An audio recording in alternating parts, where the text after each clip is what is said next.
ஓம் சாந்தி. அவ்யக்த முரளி 28/11/1969. அவ்யக்த பாப்தாதா, மதுபன். லௌகீகத்தை அலௌகீகமாக மாற்றுவதற்கான யுக்திகள். பட்டேன் இன்றைய தினம் எத்தகைய தினமாகும்? இன்று சம்பூர்ண சமர்ப்பணம் ஆகுவதற்கான தினமாகும். அவ்வாறு புரிந்து கொண்டு பாப்தாதாவை அழைத்திருக்கிறீர்களா? சம்பூர்ண சமர்ப்பணம் ஆகுவதற்கு அனைவரும் தயாராக இருக்கிறீர்களா? அல்லது சம்பூர்ண சமர்ப்பணம் ஆகிவிட்டீர்களா? யார் சம்பூர்ண சமர்ப்பணம் ஆகியிருக்கிறீர்களோ இன்று அவர்களுக்கான விழா. இங்கு இருக்கும் அனைவருமே சம்பூர்ண சமர்ப்பணம் ஆகிவிட்டீர்களா? சம்பூர்ண சமர்ப்பணம் ஆனவர்களுடைய திருஷ்டி எவ்வாறு இருக்கும்? சுத்தமான திருஷ்டி, சுத்தமான விருத்தி இருக்கும். ஆனால் எந்த யுக்தினால் விருத்தி திருஷ்டி சுத்தமாகிறது? ஒரே வார்த்தையில் சொல்லணும் அப்படின்னா, திருஷ்டி மற்றும் விருத்தியில் ஆன்மீகத்தன்மை வந்துடுது.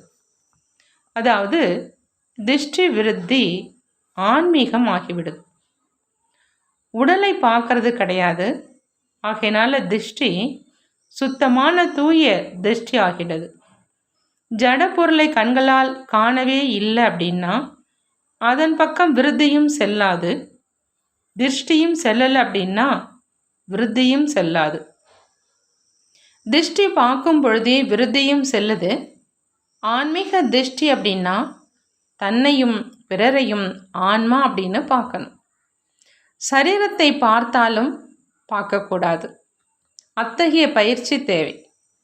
எப்படி ஒருவர் மிக ஆழ்ந்த சிந்தனையில் இருக்கிறாங்க அப்படின்னா அவங்க என்ன செஞ்சாலும், நடந்தாலும், சாப்பிட்டாலும், குடித்தாலும், எதுவரை வந்து சேர்ந்திருக்கிறோம், என்ன சாப்பிட்டோம் என்பது அவருக்கு தெரியாது. இவ்விதம் உடலை பார்த்தாலும் பார்க்காமல் ஆத்மாவை பார்ப்பதில்லையே. மும்மரமாக இருந்தீங்க அப்படின்னா பிறகு எவராது உங்களிடம் இது எவ்வாறு இருந்தது அப்படின்னு கேட்டால் தெரியாது என்று பதிலளிக்கும் நிலை ஏற்பட்டுடும். ஆனால் உலகிய பொருளை கண்டாலும் அந்த உலகிய லௌகிக பொருளை அலௌகிகமாக மாற்றும் பொழுதே அந்த நிலை ஏற்படும். தனக்குள் பரிவர்த்தனை செய்வதற்காக லௌகீக பொருட்களை பார்த்தாலும், லௌகீக உறவினர்களை பார்த்தாலும் அவை அனைத்தையும் மாற்றம் செய்ய வேண்டியிருக்கும். லௌகீகத்தில் அலௌகீக தன்மையின் நினைவை கொணர வேண்டும். லௌகீக உறவினர்களை பார்த்தாலும் இவர்களும் கூட பிரம்ம பாபாவின் குழந்தைகள், எனது இளைய சகோதரர் அப்படின்னு நினைங்க. அவர்களும் பிரம்மாவின் வம்சத்தினர். ஏன்னா பிரம்மா படைப்பவராக இருக்கிறார். ஆகையினால அவங்க பக்தர்களோ ஞானியோ அல்லது அஞ்ஞானியோ, ஆனால் அவர்களும் சகோதரர்கள் இல்லையா? ஆகவே லௌகீக உறவினர்களும் பிரம்மாவின் வம்சத்தினரே. அவர்கள் நெருக்கமான உறவினர்கள் ஆனாலும் சரி அல்லது தூரத்து உறவினர்கள் ஆனாலும் சரி, இவ்விதமாக எந்த ஒரு லௌகீக பொருளை பார்த்தாலும், அலுவலகத்தில் பணிபுரிந்தாலும், தொழில் செய்தாலும், உணவு உட்கொண்டாலும், பார்த்தாலும், பேசினாலும் ஒவ்வொரு லௌகீக விஷயத்திலும் அலௌகீக தன்மையை கொணருங்கள். இந்த சரீரத்தினுடைய வேலைக்காக சென்று கொண்டு இருக்கீங்க அப்படின்னா இந்த சரீரத்தினுடைய கால்கள் மூலம் லௌகீக காரியத்திற்காக சென்று கொண்டிருக்கின்றேன். ஆனால் புத்தி மூலம் என்னுடைய அலௌகீக தேசத்தின் நன்மைக்கான காரியத்திற்காக சென்று கொண்டிருக்கிறேன் அப்படின்னு நினைங்க. கால்கள் இங்கு நடந்து கொண்டு இருக்கின்றன, ஆனால் புத்தி நினைவு யாத்திரை செய்து கொண்டிருக்கிறது. சரீரத்துக்கு உணவு கொடுத்து கொண்டு இருக்கீங்க, ஆனால் அப்பொழுது ஆத்மாவுக்கு நினைவு என்ற உணவு அளியுங்கள். இந்த நினைவு கூட ஆத்மாவின் உணவு. எந்த நேரம் சரீரத்துக்கு உணவு அளிக்கிறீங்களோ அப்போ சரீரத்தின் கூடவே ஆத்மாவுக்கும் கூட சக்தியினுடைய நினைவினுடைய பலத்தை கொடுக்க வேண்டும். தன்னை மாற்றுவதற்கு என்ன செய்ய வேண்டும்? ஒவ்வொன்றையும் லௌகிகத்திலிருந்து அலௌகிகமாக மாற்ற வேண்டும். இதன் மூலம் உலகத்தினர் இவர்கள் ஒரு விசேஷமான அலௌகிக ஆத்மா அப்படின்னு தெரிஞ்சுப்பாங்க. லௌகிகத்தில் இருந்த போதிலும் நாம் உலகத்தினரிடமிருந்து தனிப்பட்டவர்கள். தன்னை ஆன்மீக ரூபத்தில் தனிப்பட்டவராக புரிந்து கொள்ள வேண்டும். கடமையிலிருந்து விலகி பற்றற்று இருப்பது என்பது எளிதானது. இதன் மூலம் உலகத்தினரின் அன்பிற்குரியவர்கள் ஆக மாட்டீங்க. எப்பொழுது சரீரத்தில் இருந்து தனிப்பட்டு ஆத்ம ரூபத்தில் காரியங்களை செய்வீங்களோ அப்பொழுதே உலகத்தினரின் அன்பிற்கு உரியவர்கள் ஆவீர்கள். ஆகையினால உலகத்தின் விஷயங்களில் இருந்து மட்டும் விடுபட்டவர் ஆகக்கூடாது. அதற்கு முன்னதாக தன்னுடைய சரீரத்திலிருந்து விடுபட்டவர், அதாவது பற்றற்றவராக ஆகணும். எப்பொழுது சரீரத்திலிருந்து பற்றற்றவர் ஆவீங்களோ அப்பொழுது அன்புக்குரியவராக ஆவீங்க. தன்னுடைய மனதிற்கு பிரியமானவராக, பிரபுவுக்கு பிரியமானவராக மற்றும் உலகத்தினருக்கும் பிரியமானவராக ஆவீங்க. இப்பொழுது ஏன் மக்களுக்கு பிரியமானவர்களாக இல்லை? ஏன்னா தன்னுடைய சரீரத்தில் இருந்து பற்றற்றவராக ஆகலை.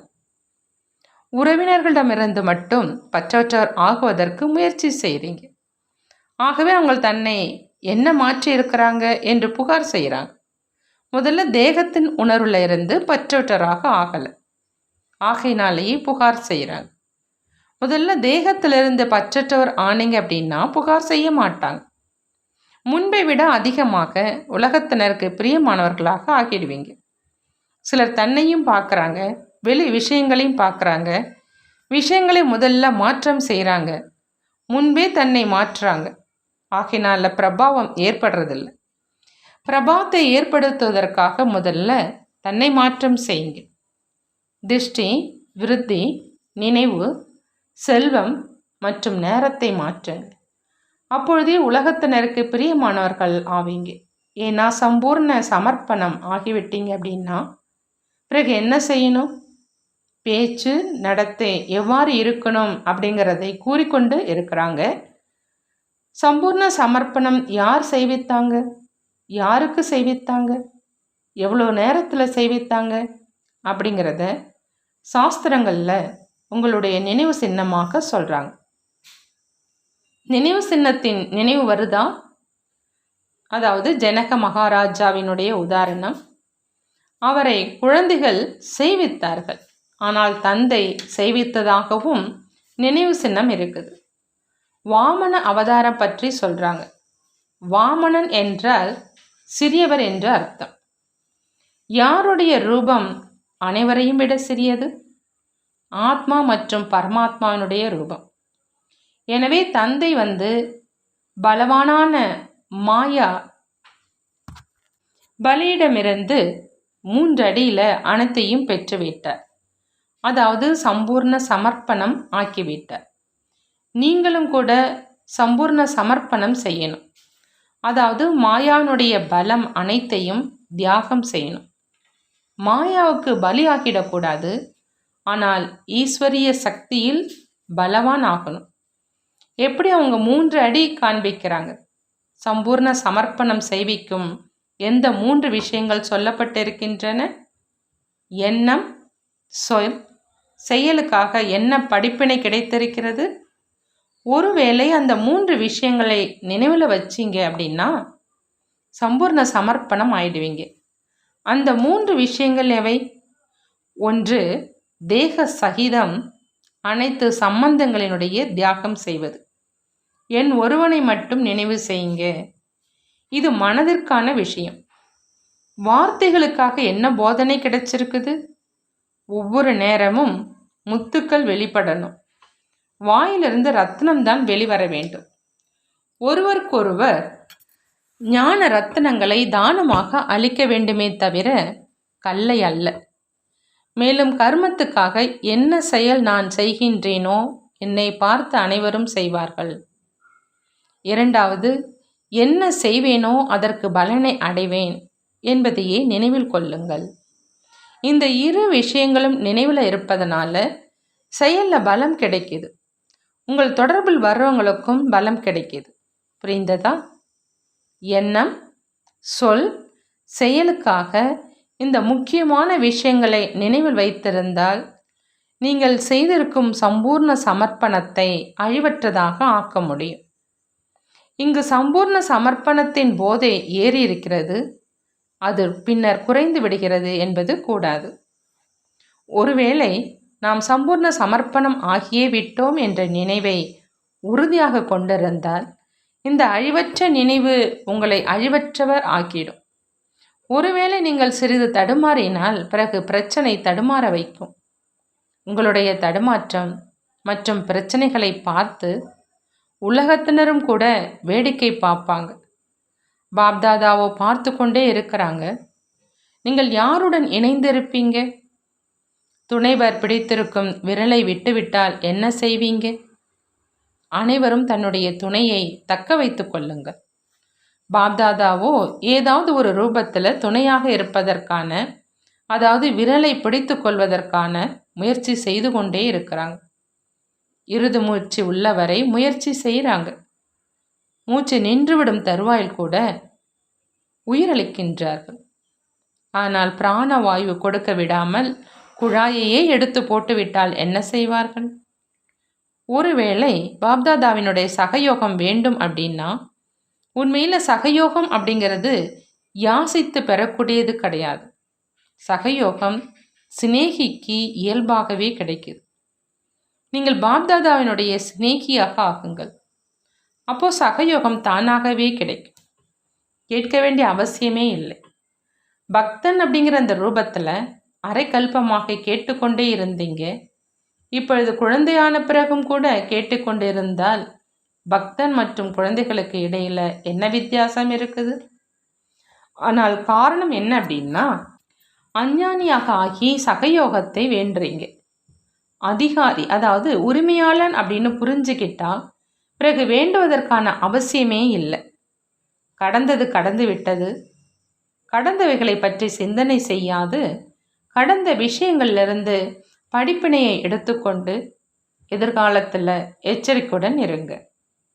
ஒருவேளை கடந்து முடிந்த விஷயங்களை பற்றி யோசித்து கொண்டே இருந்தீங்க அப்படின்னா இதுவும் ஒரு பிரச்சனையாக ஆகிவிடும். ஏற்கனவே பிரச்சனைகள் அதிகம் வருகின்றன. இதையும் ஒரு புதிய பிரச்சனையாக ஆக்கிவிடுறீங்க. கடந்தவற்றை மாற்றுவதற்காக அந்த ரூபத்திலேயே சிந்திங்க. இது ஏன், எப்படி நடந்தது, இப்பொழுது என்ன ஆகும், என்னால் தாண்ட முடியுமா முடியாதா, இவ்வாறு கேள்வி எழுப்பாதீங்க. கேள்விக்குறிக்கு பதிலாக முற்றுப்புள்ளி வைங்க. முற்றுப்புள்ளி வைத்தல் என்பது எளிது.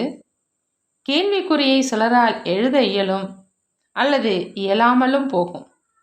ஆனால் இங்கு கேள்வி எழுப்புவது அனைவருக்கும் வருது. புள்ளி வைத்து கொண்டே போனால் புள்ளி ரூபத்தை நினைக்க முடியும்.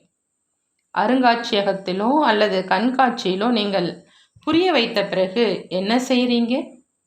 அருங்காட்சியகம் அல்லது கண்காட்சி பார்த்த பின்னர் என்ன செய்ய வேண்டும் என்பதை பற்றிய கைப்பிரதியை அனைவருக்கும் கொடுக்குறீங்க. இன்று பாப்தாதாவும் கேட்குறாங்க, நீங்கள் பட்டிக்கு பிறகு என்ன செய்ய போகிறீங்க? யஜ்யத்தின் காரியத்தை எவ்வாறு முன்னேற்றம் அடைய செய்வீங்க? தன்னுடைய முன்னேற்றத்திற்கான சாதனமாக என்ன செய்ய போகிறீங்க? தெய்வீக குணங்களை தாரணை செஞ்சு சிநேகி ஆகுவது ஆகிய இதையே எல்லாம் செய்துதான் ஆக வேண்டும். ஆனால் நடைமுறையில் என்ன செய்வீங்க? தன்னுடைய பாப்தாதாவினுடைய பரிவாரத்தினுடைய சிநேகியாக சகயோகியாக ஆகுவோம் அப்படின்னு நீங்கள் ஏற்கனவே சொல்லியிருக்கீங்க. ஆனால் அதுவும் கூட எந்தெந்த விஷயங்கள்ல ஆகணும்? எண்ணம், சொல், செயலின் கூடவே உடல், மனம், பொருள் ஆகிய 3 ரூபத்திலும் தன்னை மாற்ற வேண்டும். உதவியாளர் மற்றும் நம்பிக்கைக்கு உரியவராக எப்பொழுது ஆவீர்களோ அப்பொழுது பாப்தாதா மற்றும் பரிவாரத்தினுடைய சிநேகியாக மற்றும் சகயோகியாக ஆக்க முடியும். சகயோகியாக இருப்பவர்களுடைய அடையாளம் என்ன? அவர்கள் பரிவார மற்றும் பாப்தாதாவின் சிந்தனைகள் மற்றும் கர்மங்களில் ஒருவருக்கொருவர் நெருங்கி இருப்பார்கள். பிறருடைய கருத்துகளுக்கு இணங்கி நடப்பார்கள். ஆகவே கருத்து வேறுபாடு அழிந்துவிடும். ஒன்று உதவியாளர் மற்றும் நம்பிக்கைக்கு உரியவர் ஆவதற்கான வழியும் கூறப்பட்டது. இரண்டாவது விஷயம், யாரெல்லாம் சம்பூர்ண சமர்ப்பணம் ஆகியிருக்கின்றீர்களோ அவர்கள் தன்னுடைய உடல், மனம், செல்வம் மற்றும் நேரம் ஆகிய 4 விஷயங்களை எங்கு ஈடுபடுத்த வேண்டும்? இல்லற மார்க்கத்தில் கவனம் கொடுக்க வேண்டியதும் அவசியமானதுதான். ஆனால் மேலே கூறப்பட்ட 4 விஷயங்களை நாம் யதார்த்தமான முறையில் பிரயோகம் செய்து கொண்டு இருக்கின்றோமா அப்படின்னு உங்களுடைய மனதில் சோதித்து பார்க்குறீங்களா? சம்பூர்ண சமர்ப்பண ஆத்மா உடல், மனம், செல்வம் மற்றும் நேரத்தை எந்தளவு பிரயோகம் செய்து கொண்டு இருக்கின்றோம் அப்படிங்கிற கணக்கை பாருங்க. எப்படி தன்னுடைய வீட்டில் வரவு செலவு கணக்கு வைக்கிறீங்க, அதே மாதிரி சம்பூர்ண சமர்ப்பணம் ஆகியிருக்கிறவங்க இந்த கணக்கையும் பார்க்கணும்.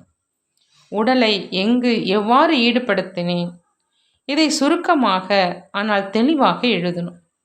ஏன்னா விரிவாக இருந்தால் அதில் தெளிவு இருக்காது. ஆகையினால சுருக்கமாகவும் இருக்கணும் மற்றும் தெளிவாகவும் இருக்கணும். எவ்வளவுக்கு எவ்வளவு சுருக்கமாக மற்றும் தெளிவாக எழுத இயலுமோ அவ்வளவு மனதினுடைய ஸ்திதியும் தெளிவாக இருக்கும். சங்கல்பத்தை சுருக்கிவிட்டால் சமாச்சாரமும் சுருங்கிடும். மேலும் முயற்சி தெளிவாக இருக்கும் பொழுது சமாச்சாரமும் தெளிவாக ஆகிவிடும். இதில் அனைத்து கணக்கு வழக்கும் அடங்கிவிடும். மூன்றாவது விஷயம் நினைவு கொள்ள வேண்டியது என்ன அப்படின்னா, முயற்சியின் குறைபாட்டின் காரணத்தினால் உங்களுடைய எண்ணம், சொல், செயல் இதுவரை எத்தகையதாக இருந்தாலும் அதை புத்தியால் முற்றிலுமே மறந்து விடுங்கள். இப்பொழுது புதிய பிறவி எடுத்து விட்டது போல் அவற்றை மறந்து விடுங்கள். முயற்சியின் பலகீனத்திற்கான விஷயங்கள் என்னவெல்லாம் இருக்கின்றனவோ அவை அனைத்தையும் இங்கே விட்டுவிட்டு செல்ல வேண்டும். பின்னர் பழைய சமஸ்காரங்களின் காரணத்தால் இவ்வாறு ஆகிவிட்டது என்று கடிதங்களில் எழுதி அனுப்பக்கூடாது. சம்பூர்ண சமர்ப்பணம் ஆகிவிட்டீர்கள் அப்படின்னா தானமாக கொடுத்த பொருளை ஒருவேளை மீண்டும் கேட்டு திரும்ப பெற்றால் அதற்கான விளைவு என்ன ஆகும் அப்படின்னு சிந்திக்கணும். இதை நினைவில் வைத்திருந்தால் 4 விஷயங்களும் மாறிடும். வாயிலிருந்து ஒரு பொழுதும் அத்தகைய வார்த்தைகள் வெளிப்படக்கூடாது. பிரச்சனைகள் ஏன் வருகின்றன? ஏன்னா ஞானத்தின் சில கருத்துக்களை தலைகீழான ரூபத்தில் தனக்குள் தாரணை செய்திருக்கிறாங்க. ஏதாவது தவறு செய்துட்டு இன்னும் சம்பூர்ணம் ஆகவில்லையே, இன்னும் காலம் உள்ளது அல்லவா, முயற்சியாளராகத்தானே இருக்கின்றோம் அப்படின்னு சொல்வாங்க. முயற்சியாளருக்கும் தவறு செய்வதற்கு அனுமதி கிடையாது. ஆனால் தற்காலத்தில் முயற்சியாளர் என்றால் தவறுகள் மன்னிக்கப்படும் என்று நினைத்து கொண்டு இருக்கின்றனர். இவர்கள் இவ்வாறு செய்கிறார்கள், ஆகவே நானும் இவ்வாறு செய்ய வேண்டியதாக இருக்கிறது. இப்படி கூறினால் ஞானிக்கு பதிலாக அஞ்ஞானி ஆகிவிட்டார்கள் என்று பொருள். இதை நினைவில் வைக்க வேண்டும். என்ன செயல் செய்வேனோ அதற்கான பலனை அடைவேன். நான் என்ன செய்வேனோ என்னை பார்த்து பிறரும் செய்வார்கள். அவர்களை பார்த்து நான் செய்யக்கூடாது. என்னை பார்த்து பிறரும் செய்யும்படியாக நான் செயல்களை செய்திட வேண்டும். சின்ன சின்ன விஷயங்களை தலைகீழான ரூபத்தில் தாரணை செய்திடுறாங்க. ஞானத்தை சரியாக பயன்படுத்துவதற்கு பதிலாக தலைகீழான ரூபத்தில் பயன்படுத்துவதால் முயற்சியில் பலகீனம் வருகின்றது. இவை முயற்சிக்கு புறம்பான விஷயங்கள். ஆனால் இதுவே முயற்சி செய்யும் வாழ்க்கை அப்படின்னு நினைக்கிறாங்க. ஆகையினால இந்த ஞான கருத்துக்களை தன்னுடைய முயற்சியின் குறையை மறைப்பதற்கான சாதனமாக ஆக்கி வைத்திருக்கிறாங்க. இந்த சாதனங்களை அழித்து விடுங்கள். அப்பொழுது அனைத்து பிரச்சனைகளும் தானே முடிந்துவிடும். 4 சக்திகளை தாரணை செய்யணும். அனைத்துமே ஒரே ஈஸ்வரிய சக்தி தான். ஆனால் தெளிவுபடுத்துவதற்காக பிரித்து கூறப்படுகின்றன. ஒன்று புலனடக்கும் சக்தி, அதாவது சுருக்கி கொள்ளும் சக்தி. 2வது ஒருங்கிணைக்கும் சக்தி. 3வது சகித்து கொள்ளும் சக்தி. 4வது எதிர்கொள்ளும் சக்தி. ஆனால் யாரை எதிர்கொள்ள வேண்டும்? பாப்தாதா அல்லது தெய்வீக பரிவாரத்தை அல்ல, மாயாவின் சக்தியை எதிர்கொள்வதற்கான சக்தி. இந்த 4 சக்திகளை தாரணை செய்தால் சம்பூர்ண சமர்ப்பணத்தை அழிவற்றதாக நிலையானதாக ஆக்கிவிட முடியும். ஒன்று சுருக்குங்கள், மற்றொன்று தேர்ந்தெடுங்கள் என்று கூறுகிறார்கள் இல்லையா? இதை செய்ய வேண்டும், இதை சிந்திக்க வேண்டும் என்று கூட எண்ண வேண்டாம். இவ்வாறு ஆக வேண்டும் என்பதும் வேண்டாம். சுருக்கி கொண்டே செல்லுங்கள். மேலும் எவ்வளவு முடியுமோ அவ்வளவு சுருக்குங்கள். 10 வார்த்தைகள் பேச வேண்டிய சூழ்நிலையில் அவற்றை சுருக்கி 2 வார்த்தைகளில் இரகசியமாக கூறுங்கள். இவ்வாறு சுருக்கி கொண்டே வந்தால் முற்றிலும் குறைந்துவிடும். இத்தகைய முயற்சியை இந்த பட்டிக்கு பின்னர் செய்ய வேண்டும். மற்றொரு விஷயத்தையும் நினைவில் கொள்ள வேண்டும். அது என்னவென்றால், பாப்தாதா குழந்தைகளாகிய உங்கள் அனைவரையும் சிருஷ்டியின் முன்பு பிரத்யட்சம் செய்து விட்டார்கள்.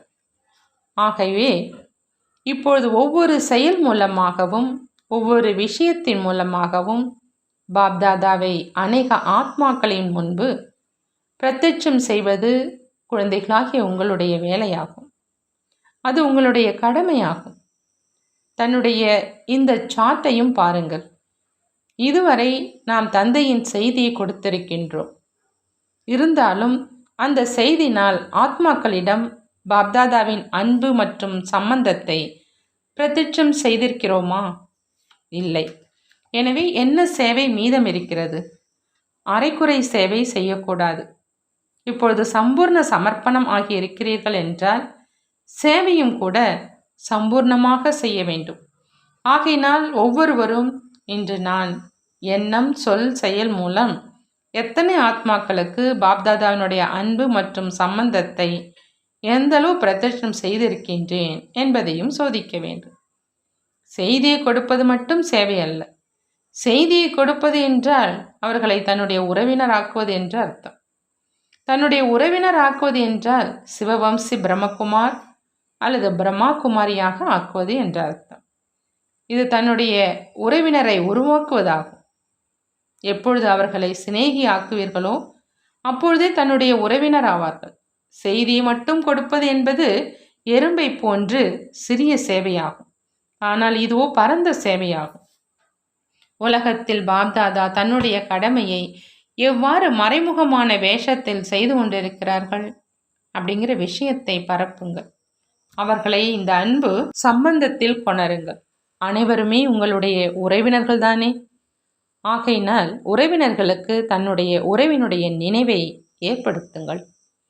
பிரிந்து சென்ற ஆத்மாக்களை சிநேகியாக ஆக்குங்கள். இப்பொழுது மறைமுகமான ரூபத்தில் சேவை நடைபெற்று கொண்டிருக்கிறது. பிரத்யட்ச ரூபத்தில் நடைபெறவில்லை. அருங்காட்சியகத்திற்கு வராங்க.